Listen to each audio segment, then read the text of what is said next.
Hudson Pound sat nervously in his truck outside the local branch of Titan Capital and Trust Bank.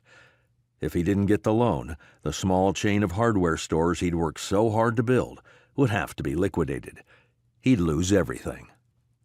Pound Hardware and Plumbing had 8 locations in 6 southeastern Ohio towns. It was holding on against the big box home centers, but in recent years, Hudson had been so busy championing his many causes that, in the weariness of juggling priorities, he'd let the stores slip. Now, a cash flow crisis had to be addressed. Surely his old friends at TC&T would see him through. Hudson checked his tie. He rarely wore anything but jeans and a casual shirt, but today called for the suit. His reputation was excellent, a real community leader, civil duties, and do-gooder.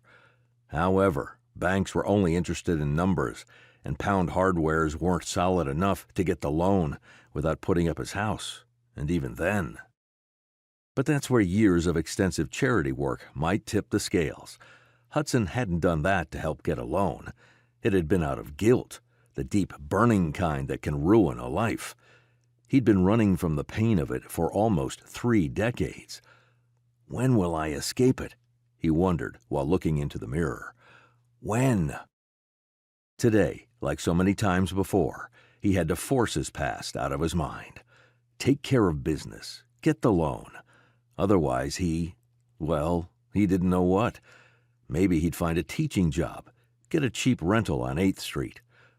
What about my employees? Will they find new jobs? And my reputation? No, the bank would work with him. He was prepared.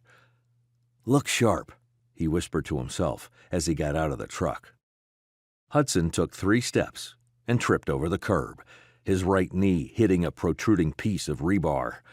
The twisted metal gouged his leg as he rolled onto the sidewalk. Damn it, he hissed, chasing papers which were escaping the folder that had fallen a few feet away. The pain in his leg burned, and he saw his charcoal gray pants were torn and bloody. He collected his papers and limped inside. The assistant branch manager, whom he'd known for years, greeted him warmly. The two were on several local boards together, including Rotary, Chamber, Hospital, Friends of the Library, and Little League. "Geez, Hudson, what happened?" the assistant manager asked, noticing the ripped pants.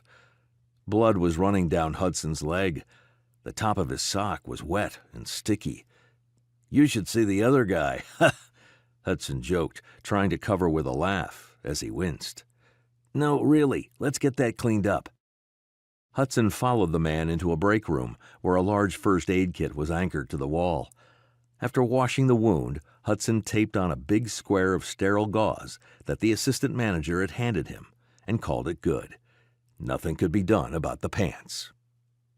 As they started down a long, mahogany-paneled hallway, Hudson asked his buddy about the chances of getting the funds. "The loan committee has gone over your application and financials. Everything looks good, but we've got..."